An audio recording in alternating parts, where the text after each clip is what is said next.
Hello friends, welcome back to our YouTube channel. MPPSCI की super 60 question या most probable 60 questions की ये दूसरी सीरीज है, दूसरा पार्ट है। जैसे ही ये 60 क्वेश्चन पूरे हो जाते हैं हम आपको पीडीएफ प्रोवाइड कर देंगे। क्वेश्चन नंबर 16 है, Khajuraho festival is organized by which of the following institutions. Options Bharat Bhavan, Lok कला परिषद, मध्य प्रदेश कला परिषद या साहित्य परिषद। करेक्ट ऑप्शन है मध्य प्रदेश कला परिषद। खजुराहो से संबंधित प्रश्न बहुत से बनते हैं और ये बहुत महत्वपूर्ण है, पूछा जाता है। खजुराहो से संबंधित यही होता है कि इसको किसके द्वारा स्थापित किया गया था, चंदेल डायनेस्टी के द्वारा। खजुराहो फेस्टिवल कब से कब तक होता है, 20 से 26 फरवरी। खजुराहो जो साइट है ये वर्ल्ड हेरिटेज साइट के रूप में कब यूनेस्को द्वारा पहचान किया गया इसका, 1986। तो खजुराहो अपने आप में इंपॉर्टेंट है। Let's move to the next question. अगला क्वेश्चन है, Heliodorus pillar inscription is found in the ancient city of Ujjain, Maheshwar, Malwa, Besnagar. तो बेशनगर इसका करेक्ट ऑप्शन है।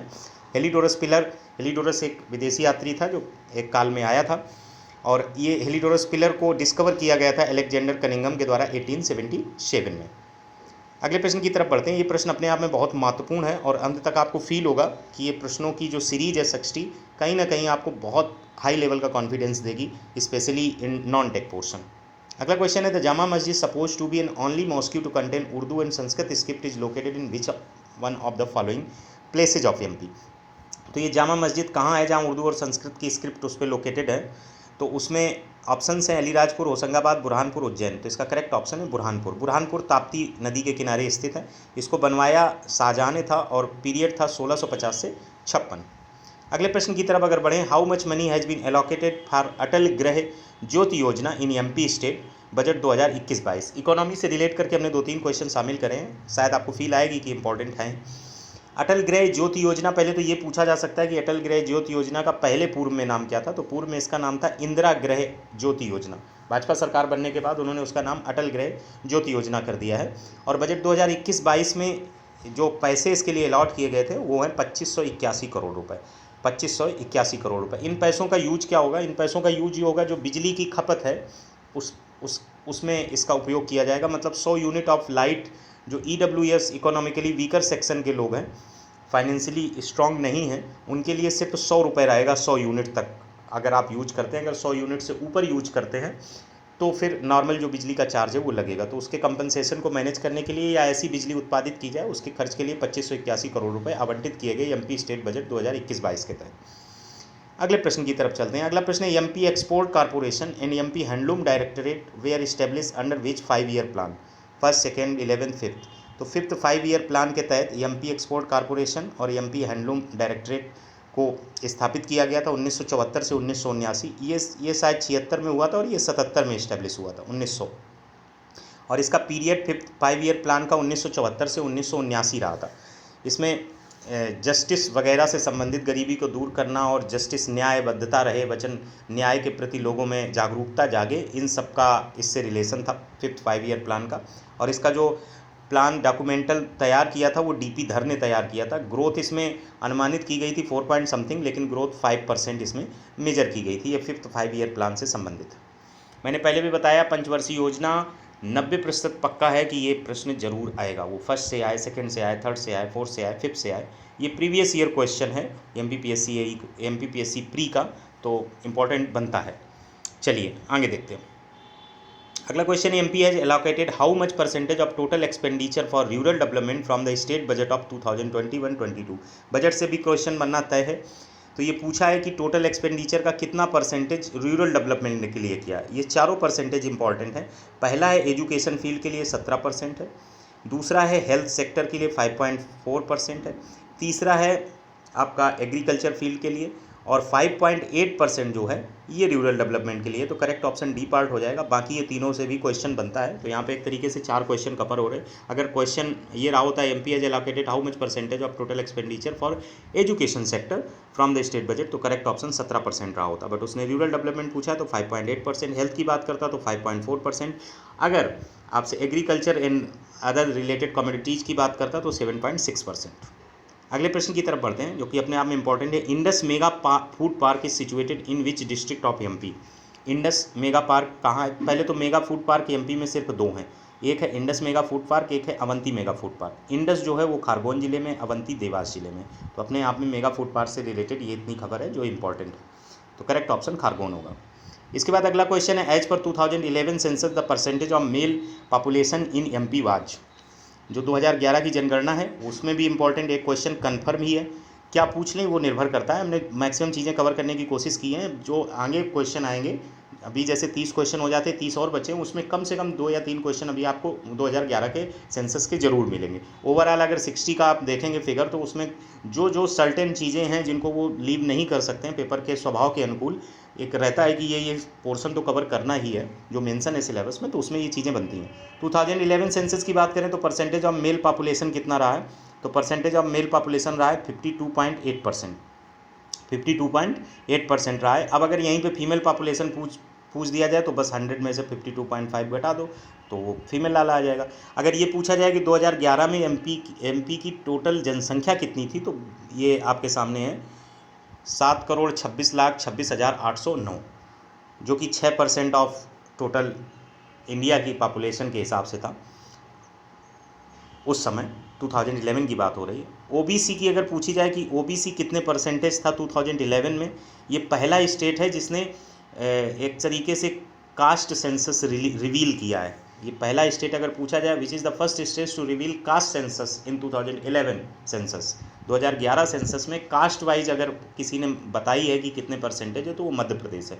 ओबीसी में 50.09% है, एससी 15.6% है, एसटी 21.1% है। तो ये चीज़ें अपने आप में इंपॉर्टेंट है। अगला क्वेश्चन पूछा गया, India first green field SEZ is situated in which place of Madhya Pradesh.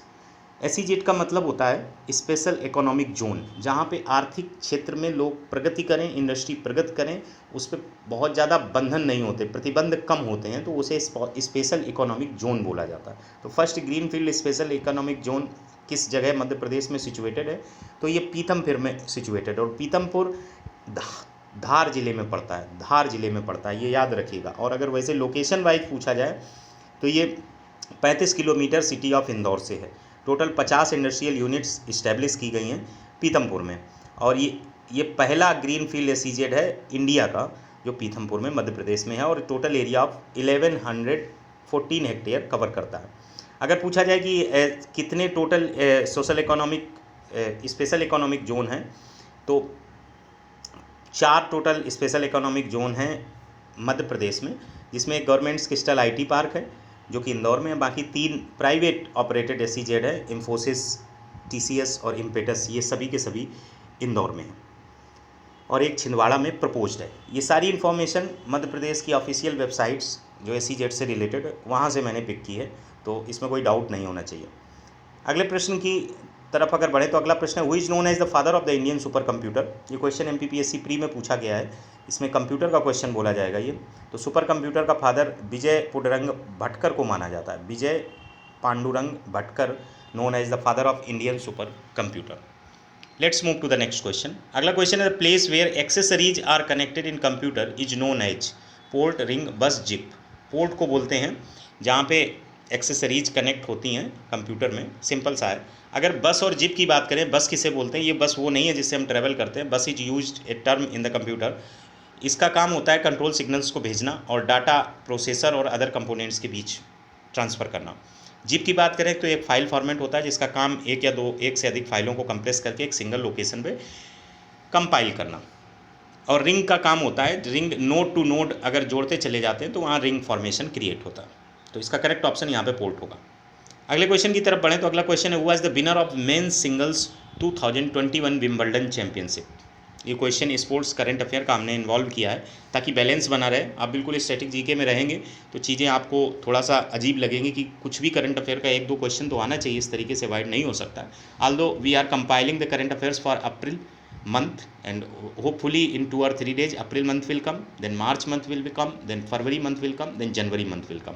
January, February, March, April of 2022 current affairs are compiling and they will come in regular intervals, and before I think 28 all the 4 months will be completed in a very genuine way.